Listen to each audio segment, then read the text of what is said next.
días y bienvenidos otra vez a esta emisión de Autores en Radio, una producción de Cachumbambe Teatro. Bienvenidos todos.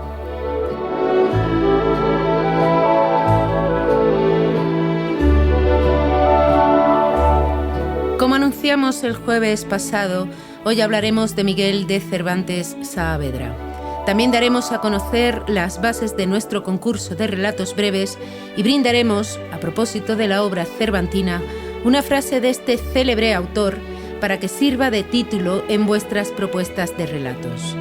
Tendremos con nosotros a un invitado que nos hablará de este genio de la literatura, Chiqui Álvarez, director, actor y dramaturgo, y que ha llevado a escena no solo obras de Cervantes, sino también textos propios basados e inspirados en la vida y obra del autor. Damos comienzo a esta emisión que, si bien no bastará para dar a conocer a Cervantes en profundidad, debido a su amplia producción literaria y tergiversada vida, sí que servirá para adentrarnos y acercarnos un poco más a este hidalgo conocido por todos.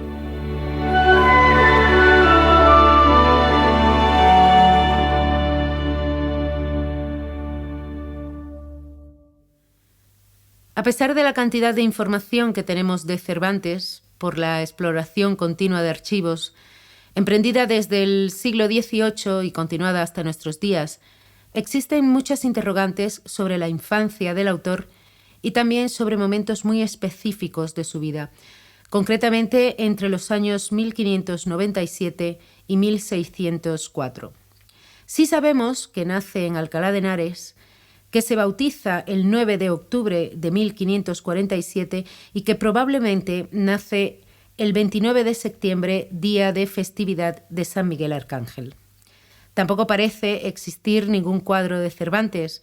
La única descripción que tenemos del autor es la que hace él mismo en el prólogo de las novelas ejemplares. Sabemos que en el año 1566 se instala en Madrid con su familia y 3 años después inicia su carrera de escritor con 4 poemas incluidos en la Relación Oficial, que se publica con motivo de la muerte de la reina Isabel de Valois.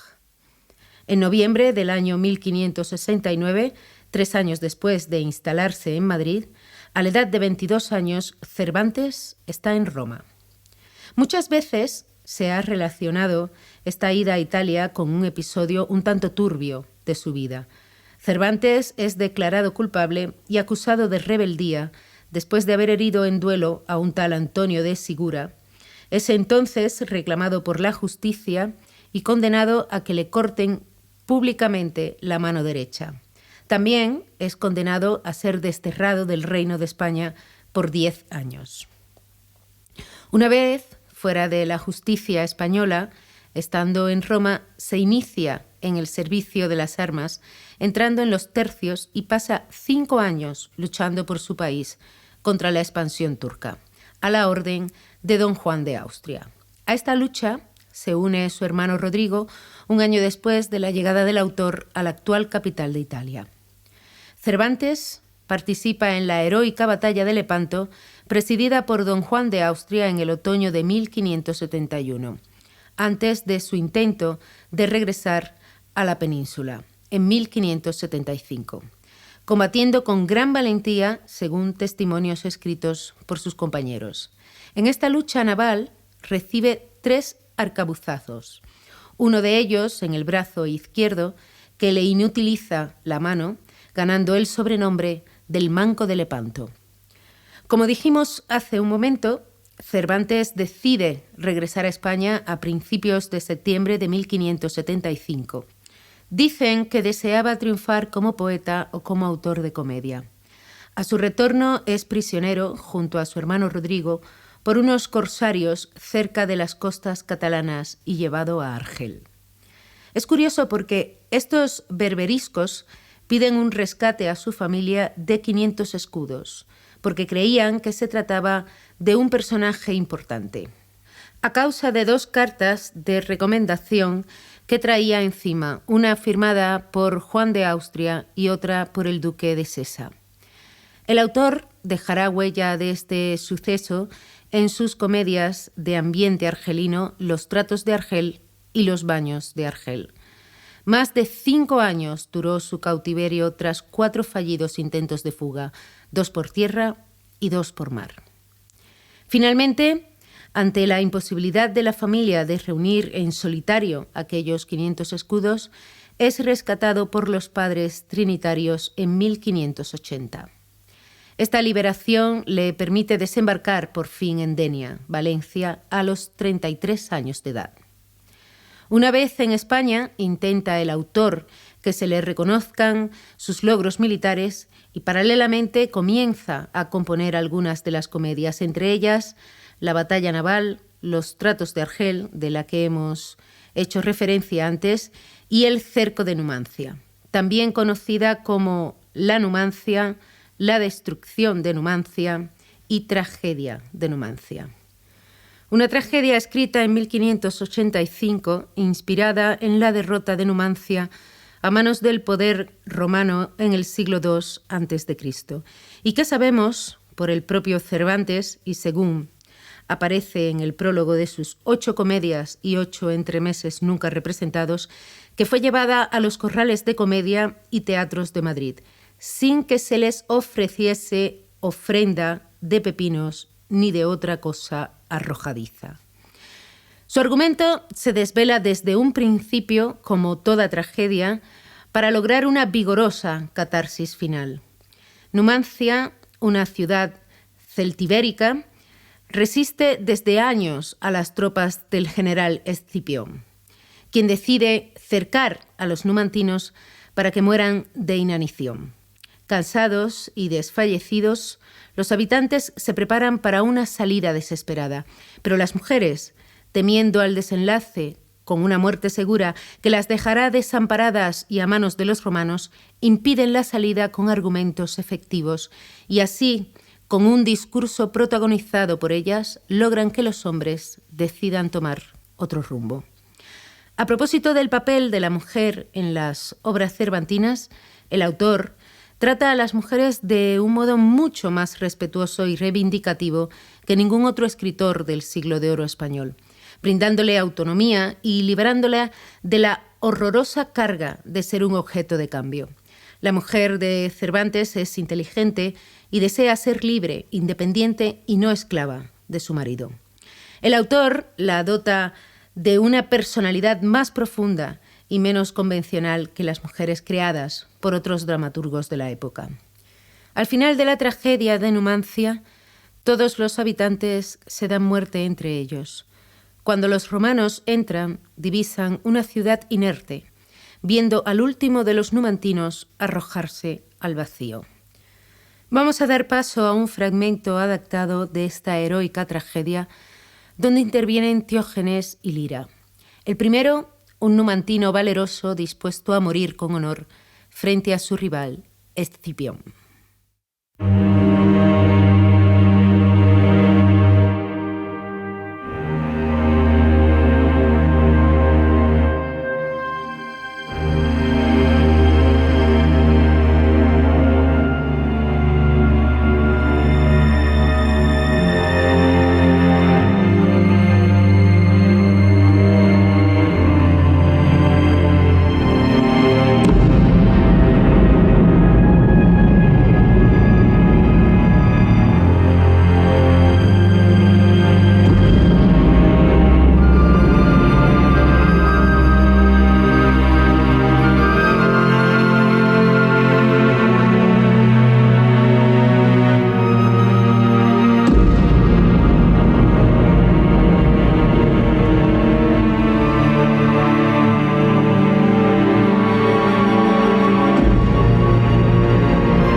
En términos nos tiene nuestra suerte, dulces amigos, que será ventura acabar nuestros daños con la muerte.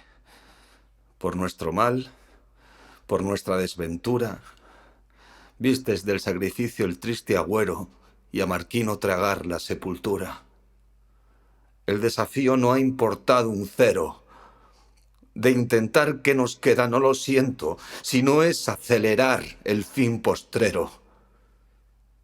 Esta noche se muestre el ardimiento del numantino acelerado pecho y póngase por obra nuestro intento.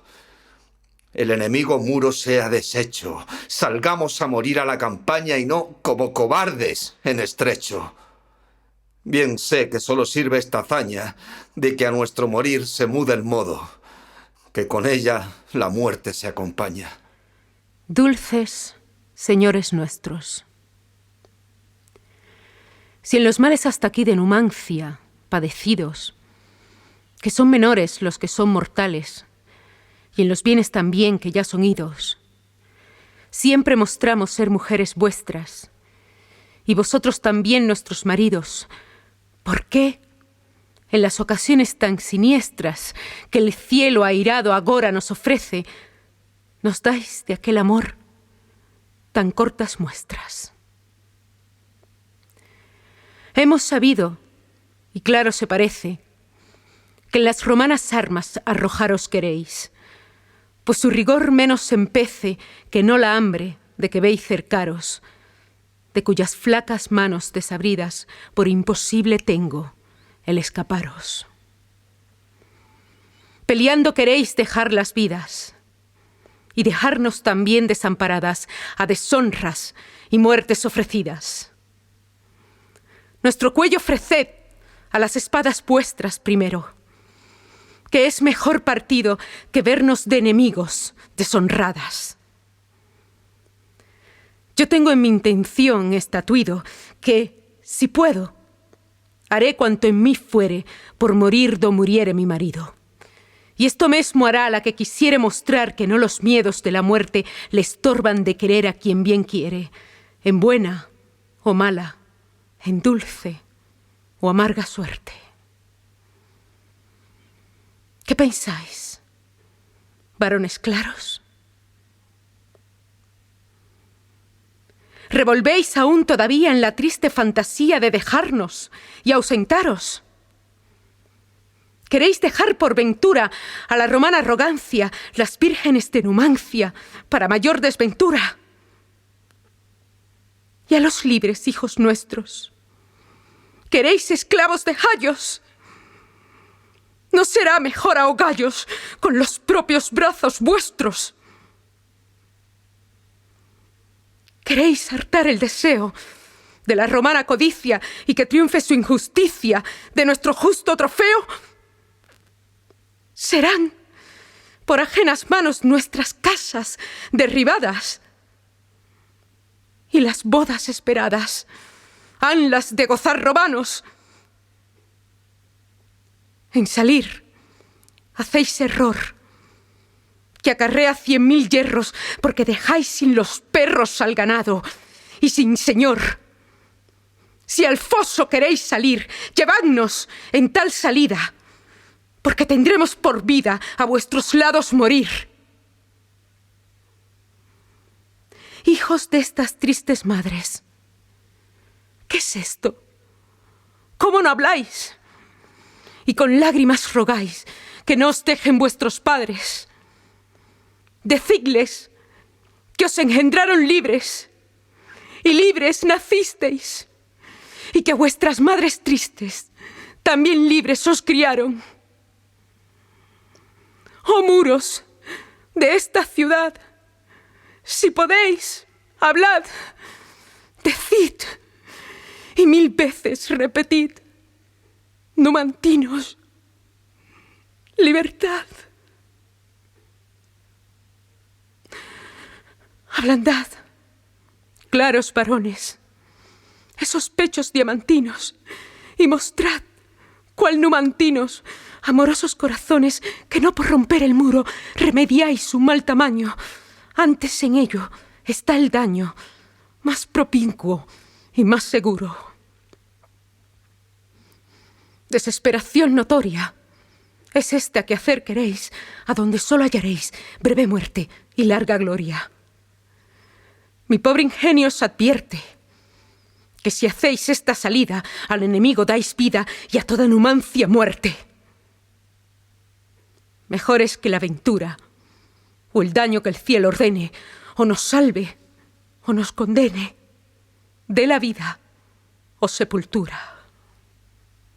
Limpiad los ojos húmedos del llanto, mujeres tiernas, y tened entendido que vuestra angustia la sentimos tanto, que responde al amor nuestro subido. Ora crezca el dolor, ora el quebranto sea por nuestro bien disminuido. Jamás en vida o muerte os dejaremos, antes en muerte y vida os serviremos. Pensábamos salir al foso, ciertos antes de allí morir que de escaparnos, pues fuera quedar vivos, aunque muertos, si muriendo pudiéramos vengarnos. Mas, pues nuestros designios descubiertos han sido, y es locura aventurarnos, amados hijos y mujeres nuestras. Nuestras vidas serán, de hoy más, las vuestras. Solo se ha de mirar que el enemigo no alcance de nosotros triunfo y gloria. Antes ha de servir él de testigo que apruebe y eternice nuestra historia. Y si todos venís en lo que digo, 1000 siglos durará nuestra memoria. Y es que no quede cosa aquí en Numancia, de do el contrario pueda haber ganancia. En medio de la plaza se haga un fuego, en cuya ardiente llama licenciosa nuestras riquezas todas echen luego, desde la pobre a la más rica cosa. Y esto podéis tener a dulce juego, cuando os declare la intención honrosa que se ha de efectuar, después que sea abrasada cualquier rica presea. Y para entretener por alguna hora la hambre, que ya roe nuestros huesos, haréis descuartizar luego a la hora esos tristes romanos que están presos, y sin del chico al grande hacer mejora. Repártanse entre todos, que con eso será nuestra comida celebrada por extraña, cruel, necesitada. Amigos, ¿qué os parece? ¿Estáis en esto? Digo que a mí me tiene satisfecho. Y que a la ejecución se venga presto de tan extraño y tan honroso hecho.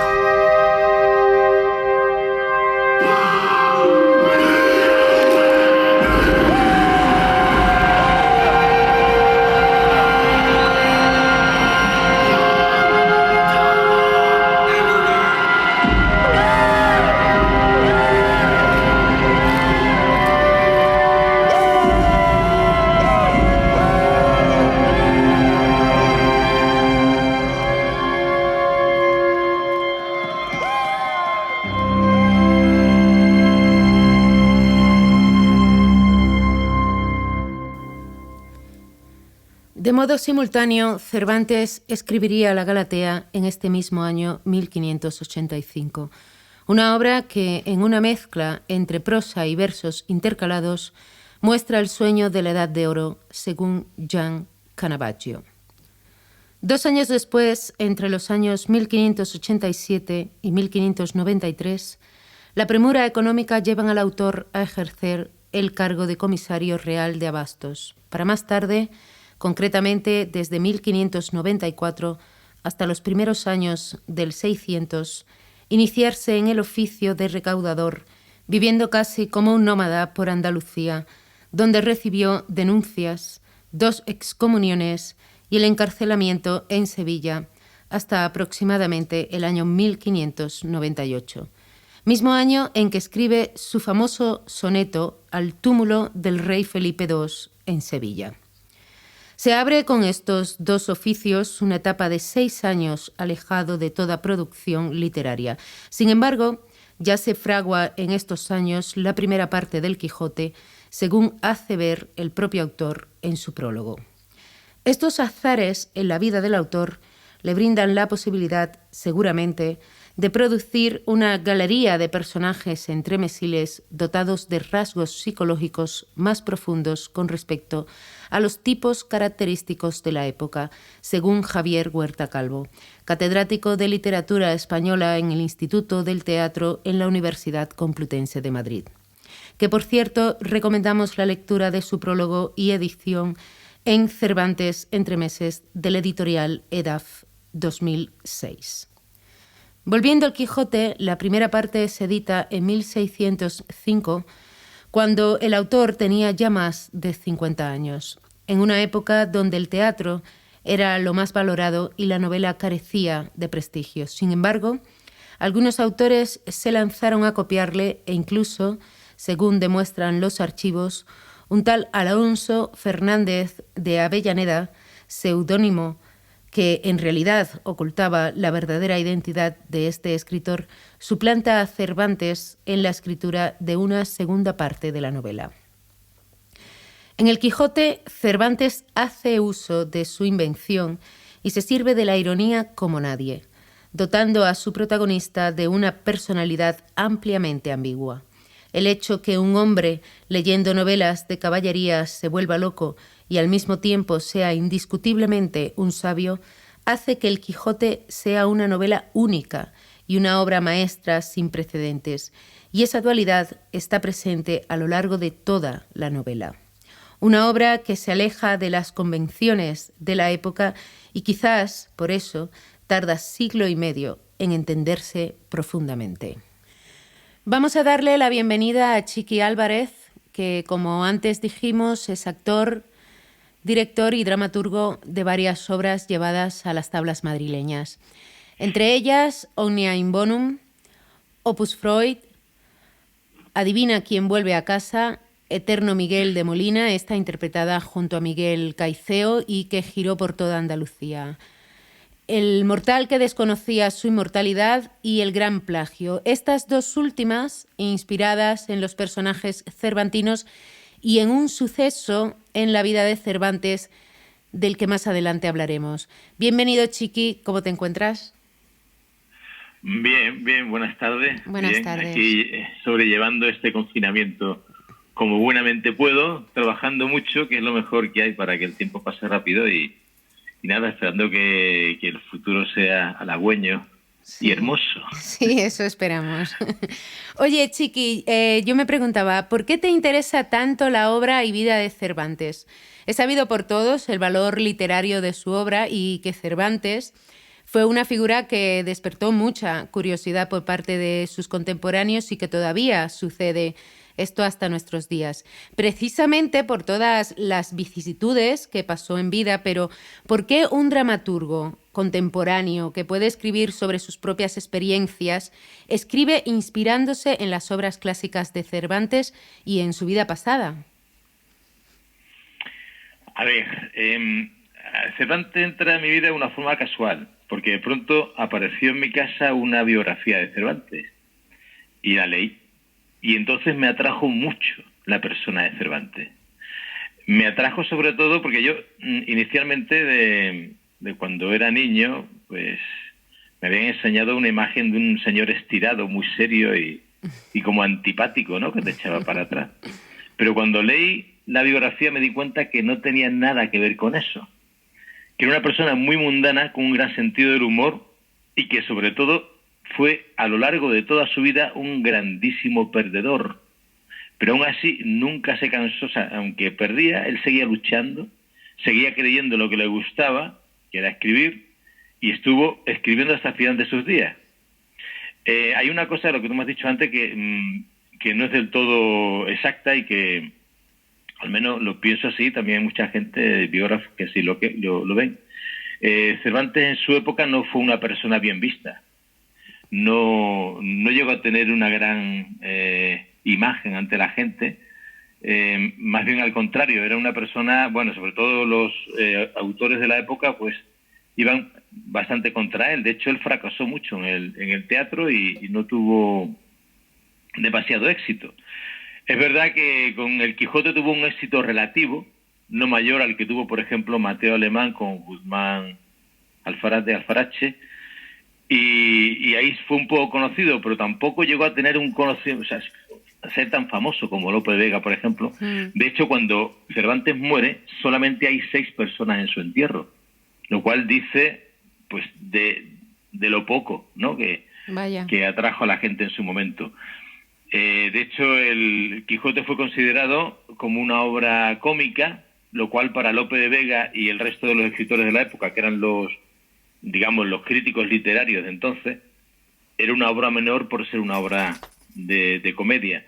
Y fue un autor que al poco de morir, una vez que escribe su última obra, que son los trabajos de Persíle y Sigismunda, pasó al olvido en España y se olvidaron de él durante años. Y fue un siglo más tarde cuando llegaron los ingleses y los franceses, que ellos sí estimaban mucho a Cervantes, y dijeron a España que tenían un autor de un nivel maravilloso que estaba por encima del resto de los autores españoles. Y fue cuando en España empezó a reconocerse a Cervantes, allá por el siglo XVIII aproximadamente, ¿no? Como 100 años después de su fallecimiento. Entonces, a mí me atrae sobre todo la figura de esa persona que pierde pero no se cansa. O sea, Cervantes se enamoró del teatro cuando era un niño, viendo pasos de Lope de Rueda, sí. y quiso siempre dedicarse a esto, ¿no? Al tema del teatro. Pero no triunfó y siguió, y bueno, triunfó en el tema de la novela, porque era un gran prosista. Él no era un gran versista, pero sí era un gran prosista. Y bueno, pues nada, el tema es este, ¿no? Básicamente que yo me sentía muy identificado con él porque siempre también he pensado que soy un perdedor. Y lo he tenido a él como imagen. Siempre que tengo momentos en los que me vengo abajo y veo que no consigo las cosas, pues pienso en él y sigo luchando. Y creo actualmente que sin haberlo conocido es el mejor maestro que he tenido, tanto por su forma de escribir como por su forma de vida, ¿no? Su forma de llevar la vida. Ya. Escucha, Chiqui, mira, a mí o sea, yo estuve viendo el Gran Plagio, que es donde, bueno, existe un encuentro entre Lope de Vega y Cervantes, y que además esta trama es la que sustenta la obra del Gran Plagio, lo cual es de agradecer porque revela información que posiblemente no todos conocemos y que tiene que ver con esa publicación de la segunda parte del Quijote, si no me equivoco, que hace un tal Avellaneda, y también con el prólogo que la acompaña, prólogo atribuido muchas veces a Lope de Vega, donde se critica a Cervantes, y cito una pequeña parte de ese prólogo que dice: «Conténtese con su Galatea y comedias de prosa, que esos son las más de sus novelas, no nos canse». Háblanos de ese suceso, Chiqui, que te motivó a crear esta obra y por qué. Vale. Bueno, ese suceso que yo sitúo en septiembre de 1614 es un poco después de investigar quién es el tal Avellaneda, ¿no? Sí. Obviamente es solo un sinónimo, no es una persona. Hay mucha gente que dice de él que era Jerónimo de Pasamontes porque Cervantes lo ridiculizó en la primera parte del Quijote. Pero yo investigando he llegado a la conclusión de que inicialmente Cervantes pensaba que el que estaba detrás de esa novela era Lope de Vega. Y que esa novela no fue escrita por una sola persona, sino por varias. Y que el cabecilla era él, Lope de Vega, porque tenían ese tipo de desencuentros con ciertas cosas que pasaron entre los dos, porque se tiraban dardos mutuamente cuando escribían sus obras, en los prólogos también, dentro de las obras también. Y pues era una forma de vengarse, ¿no? El planteamiento que yo hago en la obra es que, bueno, lo que pasa es que tampoco quiero descubrir la obra entera, ¿no? Pero que no es solamente Lope de Vega, sino que Lope de Vega de alguna forma maneja a varios autores de la época, que entre ellos van escribiendo esta obra. Y la sitúo pues una tarde de septiembre de 1614 en la que él, bastante enfadado porque para una obra que por fin consigue tener éxito en su vida, que fue la primera parte del Quijote en aquella época, pues de pronto se ve que va una persona o unas personas y se la plagian malamente, ¿no? Según parece, en ese momento Cervantes pasó una época muy mala de su vida, aquello le dolió muchísimo. Es algo que a la historia no ha pasado, pero obviamente él lo sufrió mucho, ¿no? Y entonces se presenta en la casa de Lope de Vega con unas nefandas intenciones, que no voy a decir cuáles son porque es parte de la obra, ¿no? Yo me atrajo la situación más que nada también por el hecho de que me he sentido en ocasiones también plagiado, y sé lo que duele eso, ¿no? Entonces me puse en la piel de Cervantes como gran admirador y como alumno suyo que me considero, y quise un poco sentir lo que él sentía en ese momento y llevarlo a las tablas. No sé si con mucho, con poco acierto. De momento la obra tuvo su éxito. Es una obra que, no obstante, algunas cositas más que con el tiempo iré retocando, pero de momento he quedado contento con el resultado que ha dado, sí. Desde luego yo disfruté muchísimo viéndola, la verdad que sí. Muchas gracias. Chiqui, antes de despedirnos, me gustaría que nos sugirieras una frase de Cervantes para utilizarla como título de los relatos breves en nuestro concurso para chavales. ¿Qué frase nos regalarías? A ver, esta es de los trabajos de Persile y Sigismunda, su última novela, que, bueno, su obra póstuma que él obviamente no publicó, la publicó su mujer. Y dice así: el bien y el mal distan tan poco el uno del otro y son como dos líneas concurrentes, que aunque parten de apartados y diferentes principios, acaban en un punto. Vaya, qué interesante. Esto va a dar mucho juego. Vale, yo luego la recuerdo para ellos, para que la apunten, la copien y les sirva de inspiración en estos relatos breves. Muchas gracias, Chiqui Álvarez, por acompañarnos. Ha sido un placer escucharte y que dieras a conocer a los más jóvenes estas curiosidades en la vida y obra de Cervantes. Cuídate y recuerda seguir quedándote en casa. Vale, muchas gracias, Claudia. Y a ti.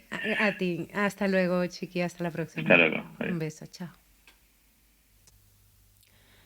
En 1615 sale a la luz la segunda parte del Quijote que, como afirma Jean Canavaggio, Cervantes lleva a la novela a su perfección, asegurándole una consagración inmediata, confirmada en adelante por la posteridad.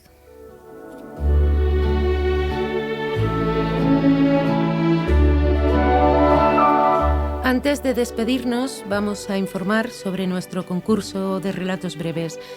Recordamos que está dirigido a jóvenes de la ESO y de bachillerato, a quienes está destinada especialmente nuestra radio educativa. El tema a desarrollar en el relato será en correspondencia con la frase de Cervantes que nos ha brindado hace un momento nuestro invitado Chiqui Álvarez. El concurso tiene 3 fases. La primera fase culminará el jueves 30 de abril, donde se escogerán los relatos que pasarán a la segunda fase, que se cerrará el jueves 28 de mayo. La clausura de la tercera fase y así de este concurso será el 18 de junio, donde se dará a conocer el ganador que se llevará el ebook. Se tendrá en cuenta la imaginación, el estilo narrativo y la innovación en la escritura. El relato no debe pasar de más de 150 palabras y deberá enviarse a través del formulario de contacto de la web de nuestra compañía Cachumbambe Teatro, con K y todas las veces con M y B. Es importante que se señale con claridad el nombre del alumno y el centro educativo al que pertenece. Cabe señalar que se aceptarán trabajos nuevos en la segunda y tercera fase, es decir, que si no has podido participar en alguna de las fases anteriores, te animamos a que lo hagas en la siguiente. Y ahora os recuerdo la frase cervantina que servirá de título al relato. El bien y el mal distan tan poco el uno del otro que son como 2 líneas concurrentes que, aunque parten de apartados y diferentes principios, acaban en un punto. Pero nosotros vamos a resumir esta frase de Cervantes para facilitar que llegue con más claridad a los más jóvenes y lo haremos de esta manera. El bien y el mal distan tan poco el uno del otro que acaban en un mismo punto. Repito, el bien y el mal distan tan poco el uno del otro que acaban en un mismo punto. Hemos llegado al final de esta emisión. Esperamos que haya sido del gusto de todos. Agradecemos a Alfonso Vegara por su interpretación en la escena de Numancia, grabada desde su confinamiento, a Chiqui Álvarez por habernos deleitado con su pasión y conocimientos, a los profesores que están haciendo todo lo posible porque esta radio llegue a los chavales y a todos vosotros por escucharnos.